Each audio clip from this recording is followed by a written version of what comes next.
Good morning, welcome back to my channel. আশা করি সবাই খুব ভালো আছেন, আমরাও ভালো আছি। আমার নতুন বন্ধু, পুরনো বন্ধু যারা যারা ব্লগ দেখছেন তাদেরকে অনেক অনেক ধন্যবাদ আমার ব্লগ দেখার জন্য। প্রত্যেকদিন সকালে যে সমস্ত কাজগুলো থাকে সেগুলো গুছিয়ে চলে এলাম একদম রান্নাঘরে। আর আজ ব্রেকফাস্টের জন্য করে নিচ্ছি কুমড়ো আলুর তরকারি। তারপর মাছের ঝোল হবে, তার জন্য মাছের মাথা দুটো দিয়ে দিলাম আজকে, আরও পিসও দিয়েছি। আর কাঁচা টমেটো দিয়ে হাজব্যান্ড খুব ভালোবাসে ঝোলটা খেতে, সেই জন্য কাঁচা টমেটো আলু দিয়েই মাছের ঝোলটা বানিয়ে নিচ্ছি।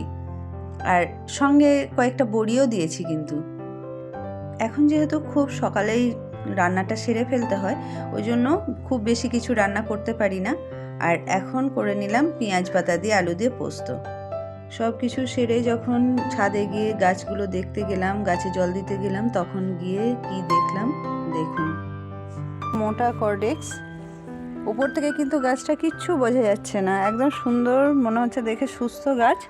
আর জল দিতে গিয়ে এই জায়গাটা আমি দেখলাম একটু কেমন অন্যরকম লাগলো বলে ফাঁক মতো, তখন দেখে আমি দেখছি পুরো কর্ডেক্সটা আমার পচে গেছে। এই যে দেখেছেন কিভাবে পচে গেছে। তো এটা দেখি আমি বাঁচানো যায় কি না, কেননা গাছটার মধ্যে তো এখনও প্রাণ আছে, গাছটা কিন্তু বেঁচেই আছে, কিন্তু কর্ডেক্সটা একদমই পচে গেছে। এই দেখুন। আর আমি ভালো করে জলে ধুয়ে নিই মাটিগুলো, তারপরে আপনাদেরকে আরও ভালো করে দেখাচ্ছি। তো এখন আমি ধুয়ে নিয়েছি গাছটা, তো দেখতে পাচ্ছেন পুরো একদম পচে গেছে উপর পর্যন্ত। এই দেখুন, উপর পর্যন্ত পচে গেছে। তো গাছটা যেহেতু এখনও বেঁচে আছে, সেহেতু আমি এই গাছটাকে এখন ফেলে দেবো না। এটা ট্রিটমেন্ট যদি আমি এখনই না করি তাহলে এটাকে আর বাঁচানো যাবে না। তো আমি দেখব কতটা পচে গেছে, কতটা জায়গা বাদ দেওয়া যায়। এটা বাদ দিয়ে ফেলে দিলে তারপরে যদি বাঁচানো যায় গাছটাকে, কেননা এই অ্যাডেনিয়াম গাছ ভীষণ হার্ডি গাছ, তো ইয়েতে মরে যায় না, অনেক দিনই বাঁচার চেষ্টা করে, খুবই হার্ডি গাছ। তো আশা করছি বাঁচাতে পারবো। তো দেখি যদি বাঁচাতে পারি। প্রথমে যতটা অংশ পচে গেছে আমি কেটে বাদ দিয়ে দেব। আর যে চাকুটা দিয়ে কাটছি সেই চাকুটা কিন্তু আমি স্যানিটাইজ করে নিয়েছি, বা আগুনে পুড়িয়েও নিয়ে যেতে পারে। প্রথমে ভেবেছিলাম অল্প হয়তো বাদ দিলেই হবে, কিন্তু এখন দেখছি পুরোটাই কেটে বাদ দিতে হবে, কেননা একদমই পচে গেছে। আর এই যে ভিতর পর্যন্ত কিন্তু পচে গেছে, তবুও আমি যতটা হয় বাদ দিয়ে দিলাম। আর এই হচ্ছে পচে যাওয়া অংশ।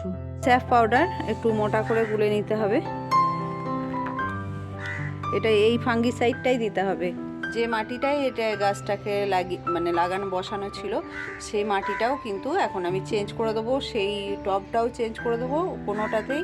আর এখন আমি এটাকে বসাবো না, আগে ফাঙ্গিসাইড দেবো। ফাঙ্গিসাইডটা দিয়ে কিছুক্ষণ রাখার পরে আমি চেঞ্জ করে দেবো টবটা, অন্য টবে ভালো মাটি, ফ্রেশ মাটি ভরে সেটাতে আমি বসাবো। এই যে এখন লাগানো হয়ে গেছে, এখন কিছুক্ষণ রেখে দেবো। ভিতর পর্যন্ত লাগিয়ে নিয়েছি, এখন এটা শুকিয়েও গেছে, এখন বসিয়ে দেব।